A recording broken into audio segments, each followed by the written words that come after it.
This is the part where we finally realize what is going to change the friendship between Hassan and Amir. And I gotta give you a heads up, it's really sad and disturbing. Chapter 7. The next morning, as he brewed black tea for breakfast, Hassan told me he'd had a dream. We were at Qarqa Lake, you, me, father, Agha Sahib, Rahim Khan, and thousands of other people, he said. It was warm and sunny, and the lake was clear like a mirror, but no one was swimming because they said a monster had come to the lake. It was swimming at the bottom, waiting.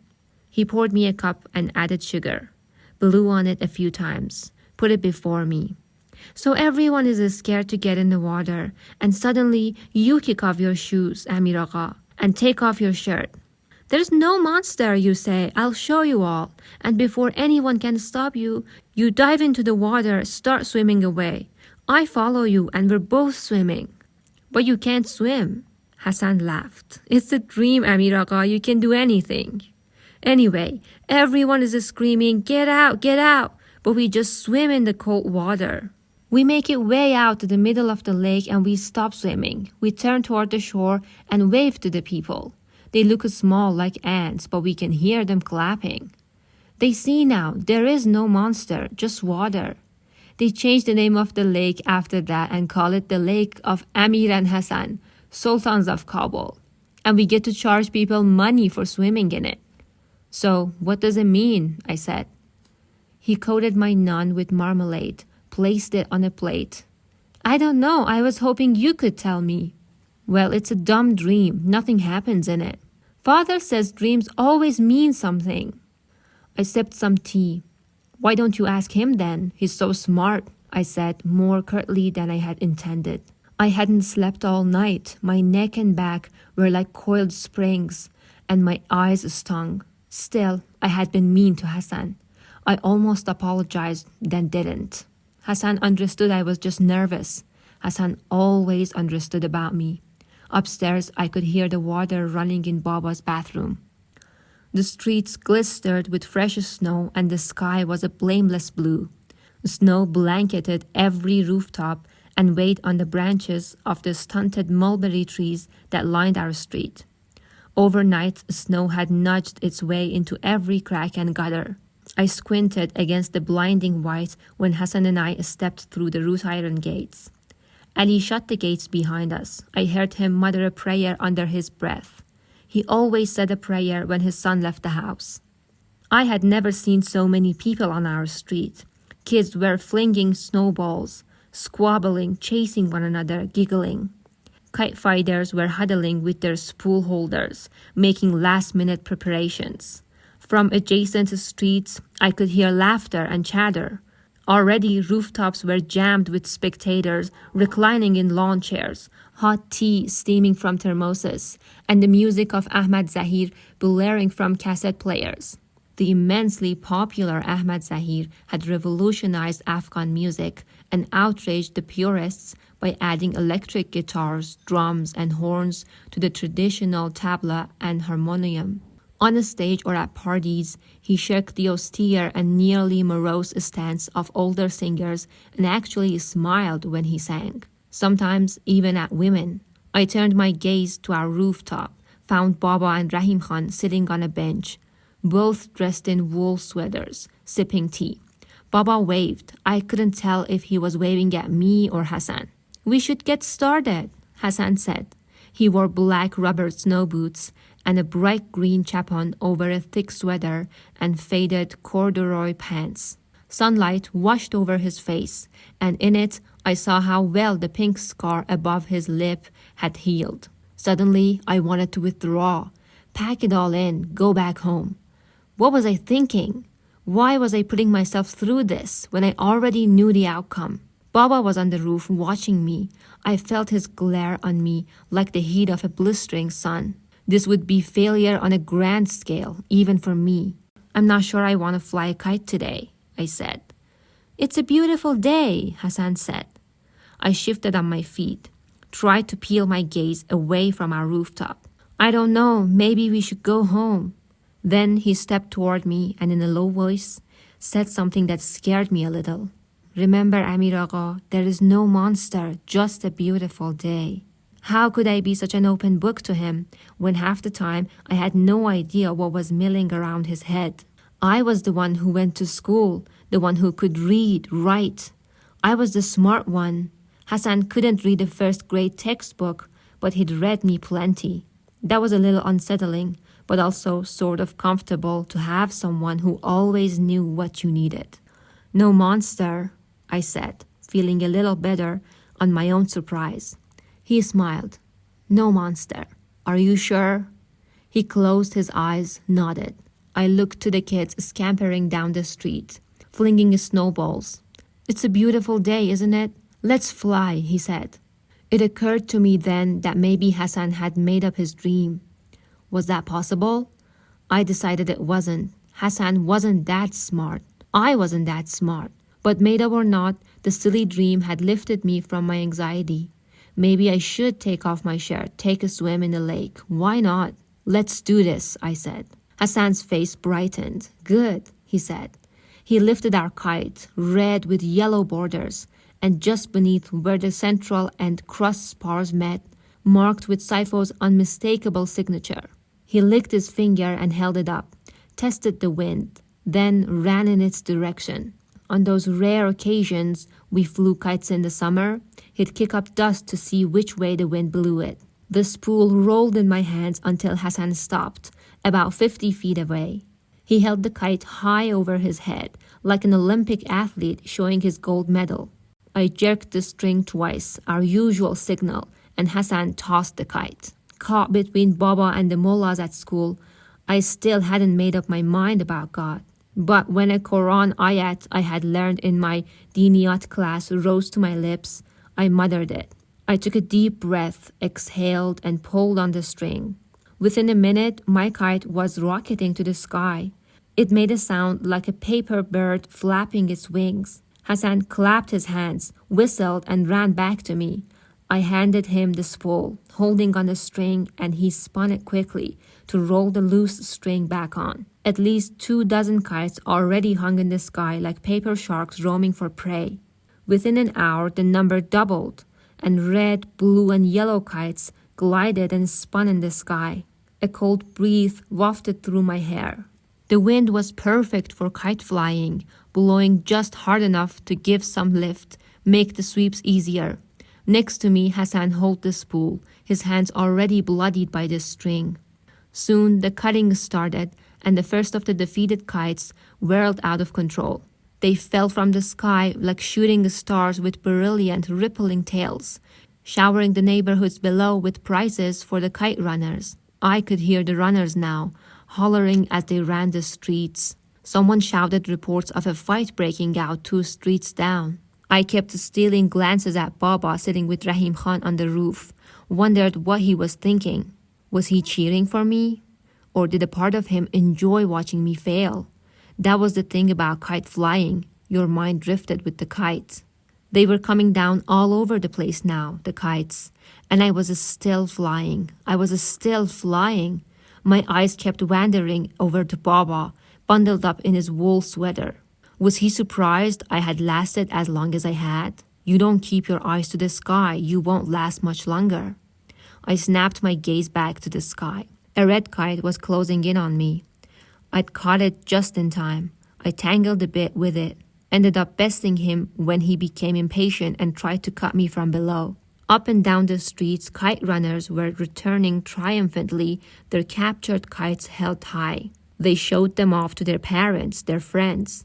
But they all knew the best was yet to come. The biggest prize of all was still flying.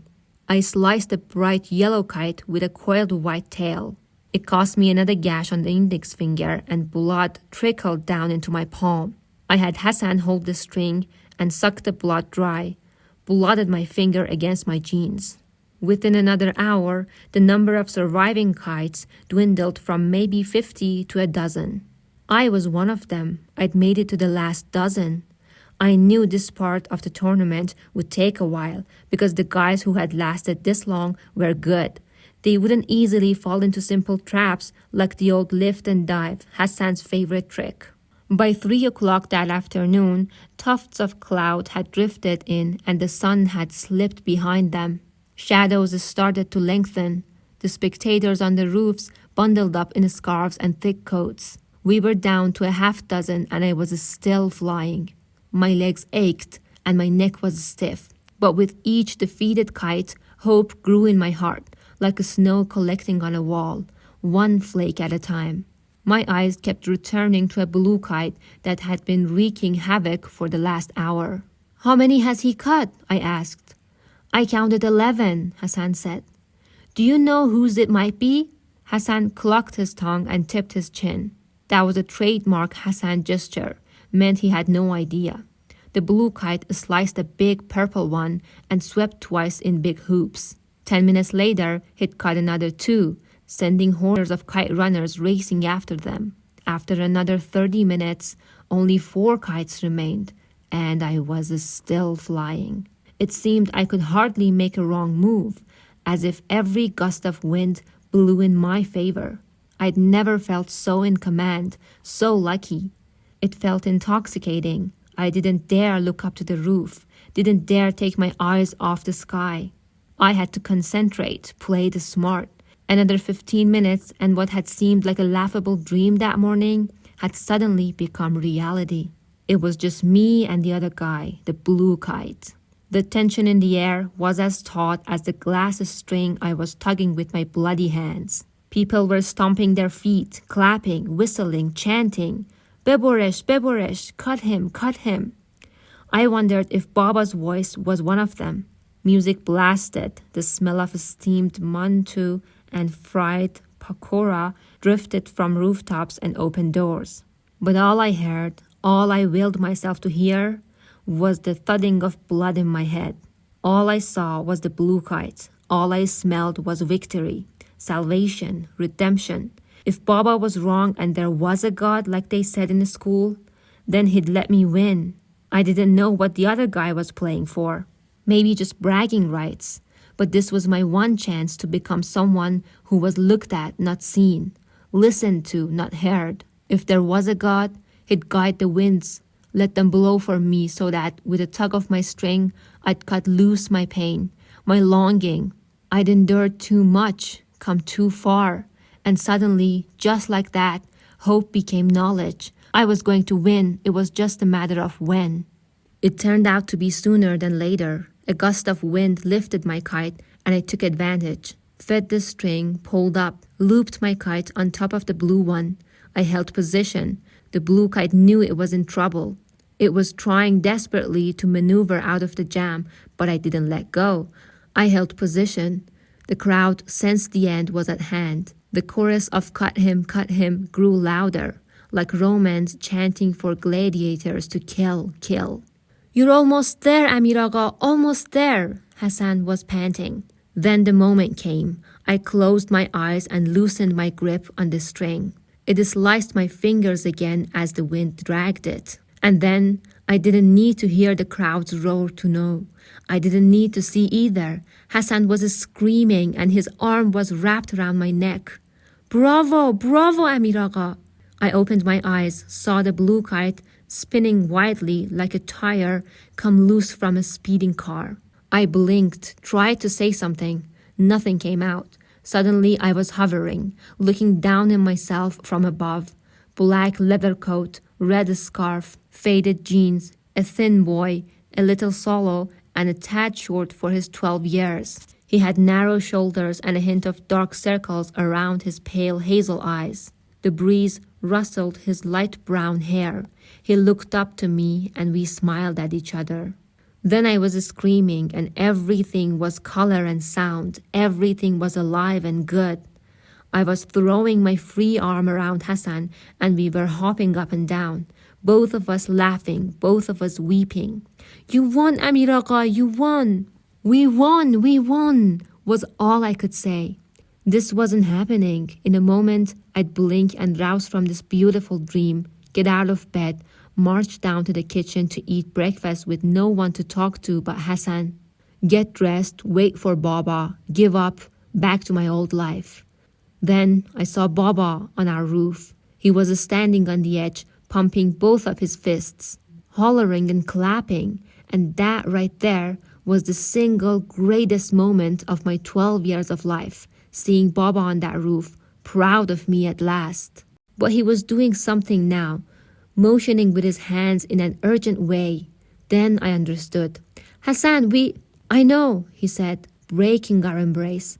Inshallah, we'll celebrate later. Right now, I'm going to run that blue kite for you, he said.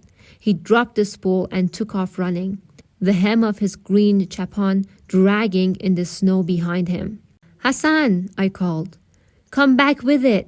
He was already turning the street corner, his rubber boots kicking up snow. He stopped, turned. He cupped his hands around his mouth. For you 1,000 times over, he said. Then he smiled his Hassan smile and disappeared around the corner. The next time I saw him smile unabashedly like that was 26 years later in a faded Polaroid photograph. I began to pull my kite back as people rushed to congratulate me. I shook hands with them, said my thanks. The younger kids looked at me with an awestruck twinkle in their eyes. I was a hero. Hands patted my back and tousled my hair. I pulled on the string and returned every smile, but my mind was on the blue kite. Finally, I had my kite in hand. I wrapped the loose string that had collected at my feet around the spool, shook a few more hands, and trotted home. When I reached the wrought iron gates, Ali was waiting on the other side. He stuck his hand through the bars. Congratulations, he said. I gave him my kite and spool, shook his hand. Tashakkur, Ali Jan. I was praying for you the whole time. Then keep praying, we're not done yet. I hurried back to the street. I didn't ask Ali about Baba. I didn't want to see him yet. In my head, I had it all planned. I'd make a grand entrance, a hero, prized trophy in my bloodied hands. Heads would turn and eyes would lock. Rostam and Sohrab sizing each other up. A dramatic moment of silence. Then the old warrior would walk to the young one, embrace him, acknowledge his worthiness. Vindication, salvation, redemption. And then, happily ever after, of course. What else?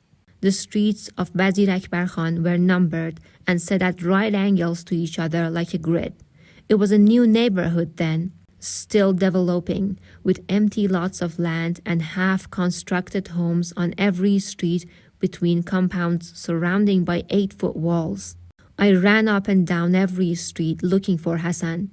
Everywhere, people were busy folding chairs, packing food and utensils after a long day of partying. Some, still sitting on their rooftops, shouted their congratulations to me. 4 streets south of ours, I saw Omar, the son of an engineer who was a friend of Baba's. He was dribbling a soccer ball with his brother on the front lawn of their house. Omar was a pretty good guy. We'd been classmates in 4th grade, and one time he'd given me a fountain pen, the kind you had to load with cartridge. I heard you won, Amir, he said. Congratulations. Thanks. Have you seen Hassan? Your Hazara? I nodded. Omar headed the ball to his brother. I hear he's a great kite runner. His brother headed the ball back to him. Omar caught it, tossed it up and down. Although I've always wondered how he manages.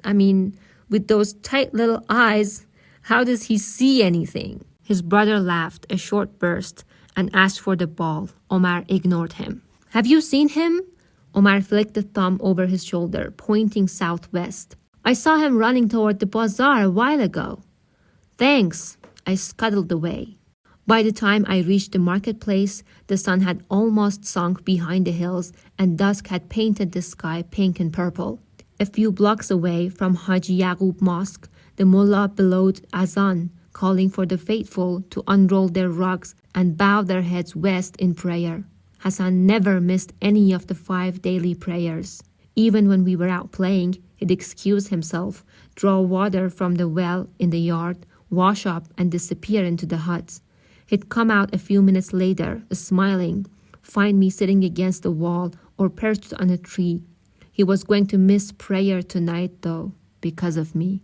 The bazaar was emptying quickly, the merchants finishing up their haggling for the day. I trotted in the mud between rows of closely packed cubicles.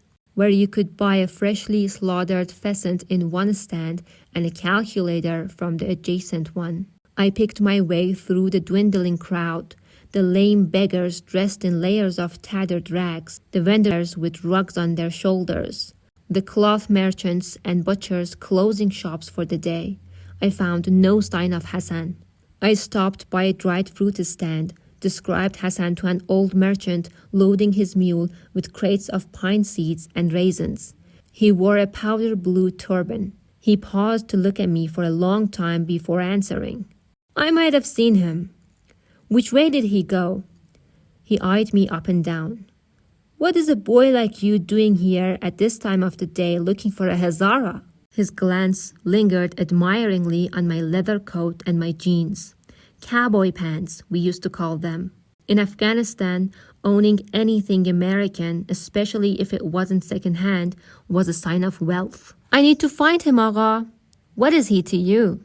He said. I didn't see the point of his question, but I reminded myself that impatience wasn't going to make him tell me any faster. He's our servant's son, I said. The old man raised a pepper-gray eyebrow. He is? Lucky Hazara, having such a concerned master. His father should get on his knees, sweep the dust at your feet with his eyelashes. Are you going to tell me or not? He rested an arm on the mule's back, pointed south. I think I saw the boy you described running that way. He had a kite in his hand, a blue one. He did? I said. For you 1,000 times over, he'd promised. Good old Hassan. Good old reliable Hassan. He'd kept his promise and run the last kite for me. Of course, they've probably caught him by now, the old merchant said, grunting and loading another box on the mule's back. Who? The other boys, he said. The ones chasing him. They were dressed like you. He glanced to the sky and sighed.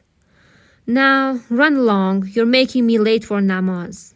But I was already scrambling down the lane. For the next few minutes, I scoured the bazaar in vain. Maybe the old merchant's eye had betrayed him, except he'd seen the blue kite. The thought of getting my hands on that kite. I poked my head behind every lane, every shop, no sign of Hassan. I had begun to worry that darkness would fall before I found Hassan when I heard voices from up ahead. I'd reached a secluded muddy road. It ran perpendicular to the end of the main thoroughfare bisecting the bazaar. I turned onto the rutted track and followed the voices. My boots squished in mud with every step and my breath puffed out in white clouds before me. The narrow path ran parallel on one side to a narrow-filled ravine through which a stream may have tumbled in the spring. To my other side stood rows of snow-burdened cypress trees peppered among flat-topped clay houses, no more than mud shacks in most cases, separated by narrow alleys. I heard the voices again, louder this time, coming from one of the alleys. I crept close to the mouth of the alley, held my breath, peeked around the corner. Hassan was standing at the blind end of the alley in a defiant stance, fists curled, legs slightly apart. Behind him, sitting on piles of scrap and rubble, was the blue kite, my key to Baba's heart. Blocking Hassan's way out of the alley were 3 boys, the same 3 from that day on the hill, the day after Dawood Khan's coup, when Hassan had saved us with his slingshot. Wali was standing on one side, Kamal on the other, and in the middle, Asef. I felt my body clench up and something cold rippled up my spine. Asef seemed relaxed, confident. He was twirling his brass knuckles. The other 2 guys shifted nervously on their feet, looking from Asef to Hassan like they'd cornered some kind of wild animal that only Asef could tame. Where is your slingshot, Hazara? Asef said, turning the brass knuckles in his hand. What was it you said? They'll have to call you One-Eyed Asef? That's right, One-Eyed Asef. That was clever, really clever. Then again, it's easy to be clever when you're holding a loaded weapon. I realized I still hadn't breathed out. I exhaled slowly, quietly. I felt paralyzed, I watched them close in on the boy I'd grown up with, the boy whose hair-lipped face had been my first memory. "But today is your lucky day, Hazara," Asef said. He had his back to me, but I would have bet he was grinning. "I'm in a good mood to forgive. What do you say to that, boys?" "That's generous," Kamal blurted, "especially after the rude manners he showed us last time." He was trying to sound like Asef, except there was a tremor in his voice. Then I understood. He wasn't afraid of Hassan, not really. He was afraid because he had no idea what Asef had in mind. Asef waved a dismissive hand. "Bakhshide, forgiven. It's done." His voice dropped a little. "Of course, nothing is free in this world, and my pardon comes with a small price." "That's fair," Kamal said. "Nothing is free," Vali added. "You're a lucky Hazara," Asef said, taking a step toward Hassan. "Because today it's only going to cost you that blue kite. A fair deal, boys, isn't it?" "More than fair," Kamal said. Even from where I was standing, I could see the fear creeping into Hassan's eyes, but he shook his head. "Amir Agha won the tournament and I ran this kite for him. I ran it fairly. This is his kite." "A loyal Hazara, loyal as a dog," Asef said. Kamal's laugh was a shrill, nervous sound. "But before you sacrifice yourself for him, think about this. Would he do the same for you? Have you ever wondered why he never includes you in games when he has guests? Why he only plays with you when no one else is around? I'll tell you why, Hazara. Because to him, you're nothing but an ugly pet. Something he can play with when he's bored. Something he can kick when he's angry. Don't ever fool yourself and think you're something more." "Amir Agha and I are friends," Hassan said. He looked flushed. "Friends?" Asef said, laughing. "You pathetic fool. Someday you'll wake up from your little fantasy and learn just how good of a friend he is. Now, Bas, enough of this. Give us that kite." Hassan stopped and picked up a rock. Asef flinched. He began to take a step back, stopped. "Last chance, Hazara." Hassan's answer was to cock the arm that held the rock. "Whatever you wish." Asef unbuttoned his winter coat, took it off, folded it slowly and deliberately. He placed it against the wall. I opened my mouth, almost said something. Almost. The rest of my life might have turned out differently if I had. But I didn't. I just watched, paralyzed. Asef motioned with his hand, and the other two boys separated, forming a half circle, trapping Hassan in the alley. "I've changed my mind," Asef said. "I'm letting you keep the kite, Hazara. I'll let you keep it so it will always remind you of what I'm about to do." Then he charged. Hassan hurled the rock. It struck Asef in the forehead.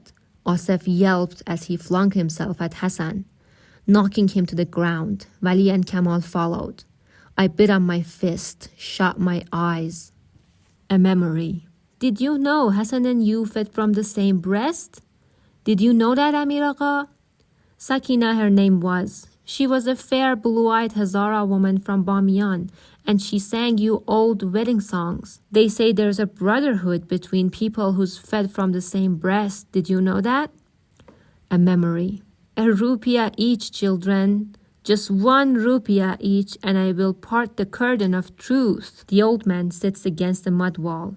His sightless eyes are like molten silver embedded in deep, twin craters. Hunched over his cane, the fortune teller runs a gnarled hand across the surface of his deflated cheeks. Cups it before us. "Not much to ask for the truth, is it? A rupiah each." Hassan drops a coin in the leathery palm. I drop mine too. "In the name of Allah, most beneficent, most merciful," the old fortune teller whispers. He takes Hassan's hand first, strokes the palm with one horn-like fingernail, round and round, round and round. The finger then floats to Hassan's face and makes a dry, scratchy sound as it slowly traces the curve of his cheeks, the outline of his ears. The calloused pads of his fingers brush against Hassan's eyes. The hand stops there, lingers. A shadow passes across the old man's face. Hassan and I exchange a glance. The old man takes Hassan's hand and puts the rupiah back in Hassan's palm. He turns to me. How about you, young friend? He says. On the other side of the wall, a rooster crows. The old man reaches for my hand and I withdraw it. A dream. I am lost in the snowstorm. The wind shrieks, blows stinging sheets of snow into my eyes. I stagger through layers of shifting white. I call for help, but the wind drowns my cries. I fall and lie panting on the snow, lost in the white, the wind wailing in my ears. I watch the snow erase my fresh footprints. I'm a ghost now, I think, a ghost with no footprints. I cry out again, hope fading like my footprints. But this time, a muffled reply. I shield my eyes and manage to sit up. Out of the swaying curtains of snow, I catch a glimpse of movement. A flurry of color, a familiar shape materializes. A hand reaches out for me. I see deep, parallel gashes across the palm, blood dripping, staining the snow. I took the hand and suddenly the snow is gone. We're standing in a field of apple green grass with soft wisps of clouds drifting above. I look up and see the clear skies filled with kites, green, yellow, red, orange. They shimmer in the afternoon light. A havoc of scrap and rubble littered the alley. Worn bicycle tires, bottles with peeled labels, ripped up magazines, yellowed newspapers, all scattered amid a pile of bricks and slabs of cement. A rusted cast iron stove with a gaping hole in its side tilted against the wall. But there were two things amid the garbage that I couldn't stop looking at. One was the blue kite resting against the wall, close to the cast iron stove. The other was Hassan's brown corduroy pants, thrown on a heap of eroded bricks. I don't know, Wali was saying. My father says it's sinful. He sounded unsure, excited, scared, all at the same time. Hassan lay with his chest pinned to the ground. Kamal and Wali each gripped an arm, twisted and bent at the elbow so that Hassan's hands were pressed to his back. Asef was standing over them, the heel of his snow boots crushing the back of Hassan's neck. Your father won't find out, Asef said. And there is nothing sinful about teaching a lesson to a disrespectful donkey. I don't know, Wali muttered. Sue yourself, Asef said. He turned to Kamal. What about you? Well, it's just a Hazara, Asef said. But Kamal kept looking away. Fine, Asef snapped. All I want you weaklings to do is hold him down. Can you manage that? Wali and Kamal nodded. They looked relieved. Asef knelt behind Hassan, put his hands on Hassan's hips, and lifted his bare buttocks. He kept one hand on Hassan's back and undid his own belt buckle with his free hand. He unzipped his jeans, dropped his underwear. He positioned himself behind Hassan.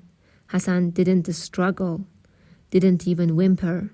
He moved his head slightly, and I caught a glimpse of his face, saw the resignation in it. It was a look I had seen before. It was the look of the lamb. Tomorrow is the 10th day of Dhul Hijjah, the last month of the Muslim calendar, and the first of 3 days of Eid al-Adha, or Eid al-Qurban, as Afghans call it. A day to celebrate how the Prophet Ibrahim almost sacrificed his own son for God. Baba has handpicked the sheep again this year, a powder white one with crooked black ears. We all stand in the backyard, Hassan, Ali, Baba, and I. The mullah recites the prayer, rubs his beard. Baba mutters, "Get on with it," under his breath. He sounds annoyed with the endless praying, the ritual of making the meat halal. Baba mocks the story behind this Eid, like he mocks everything religious. But he respects the tradition of Eid al-Qurban. The custom is to divide the meat in thirds, one for the family, one for friends, and one for the poor. Every year, Baba gives it all to the poor. The rich are fat enough already, he says. The mullah finishes the prayer. Amen. He picks up the kitchen knife with the long blade. The custom is to not let the sheep see the knife. Ali feeds the animal a cube of sugar, another custom to make death sweeter. The sheep kicks, but not much. The mullah grabs it under its jaw and places the blade on its neck. Just a second before he slices the throat in one expert motion, I see the sheep's eyes. It is a look that will haunt my dreams for weeks. I don't know why I watch this yearly ritual in our backyard. My nightmares persist long after the bloodstains on the grass have faded. But I always watch. I watch because of that look of acceptance in the animal's eyes. Absurdly, I imagine the animal understands. I imagine that the animal sees that its imminent demise is for a higher purpose. This is the look. I stopped watching, turned away from the alley. Something warm was running down my wrist. I blinked, saw I was still biting down on my fist, hard enough to draw blood from the knuckles. I realized something else. I was weeping. From just around the corner, I could hear Asef's quick, rhythmic grunts. I had one last chance to make a decision, one final opportunity to decide who I was going to be. I could step into that alley, stand up for Hassan, the way he'd stood up for me all those times in the past, and accept whatever would happen to me, or I could run. In the end, I ran. I ran because I was a coward. I was afraid of Asef and what he would do to me. I was afraid of getting hurt. That's what I told myself as I turned my back to the alley, to Hassan. That's what I made myself believe. I actually aspired to cowardice because this alternative, the real reason I was running, was that Asef was right. Nothing was free in this world. Maybe Hassan was the price I had to pay, the lamb I had to slay to win Baba. Was it a fair price? The answer floated to my conscious mind before I could thwart it. He was just a Hazara, wasn't he? I ran back the way I'd come, ran back to the all but deserted bazaar. I lurched to a cubicle and leaned against the padlocked swinging doors. I stood there panting, sweating, wishing things had turned out some other way. About 15 minutes later, I heard voices and running footfalls. I crouched behind the cubicle and watched Asef and the other two sprinting by, laughing as they hurried down the deserted lane. I forced myself to wait 10 more minutes. Then I walked back to the rutted track and ran along the snow-filled ravine. I squinted in the dimming light and spotted Hassan walking slowly toward me. I met him by a leafless birch tree on the edge of the ravine. He had the blue kite in his hands. That was the first thing I saw, and I can't lie now and say my eyes didn't scan it for any rips. His chapon had mud smudges down the front, and his shirt was ripped just below the collar. He stopped, swayed on his feet like he was going to collapse. Then he steadied himself, handed me the kite. "Where were you? I looked for you," I said. Speaking those words was like chewing on a rock. Hassan dragged the sleeve across his face, wiped snot and tears. I waited for him to say something, but we just stood there in silence in the fading light. I was grateful for the early evening shadows that fell on Hassan's face and concealed mine. I was glad I didn't have to return his gaze. Did he know I knew? And if he knew, then what would I see if I did look in his eyes? Blame? Indignation? Or, God forbid, what I feared most, golly-less devotion? That, most of all, I couldn't bear to see. He began to say something and his voice cracked. He closed his mouth, opened it and closed it again, took a step back, wiped his face, and that was as close as Hassan and I ever came to discussing what had happened in the alley. I thought he might burst into tears, but to my relief, he didn't, and I pretended I hadn't heard the crack in his voice, just like I pretended I hadn't seen the darkest stain in the seat of his pants, or those tiny drops that fell from between his legs and stained the snow black. "Agha Sahib will worry," was all he said. He turned from me and limped away. It happened just the way I'd imagined. I opened the door to the smoky study and stepped in. Baba and Rahim Khan were drinking tea and listening to the news crackling on the radio. Their hands turned. Then a smile played on my father's lips. He opened his arms. I put the kite down and walked into his thick, hairy arms. I buried my face in the warmth of his chest and wept. Baba held me close to him, rocking me back and forth. In his arms, I forgot what I'd done, and that was good. Okay, can I say that I really hate Amir for this? Can I hope he delivers on his redemption? We'll read chapter 8 in the next video and find out.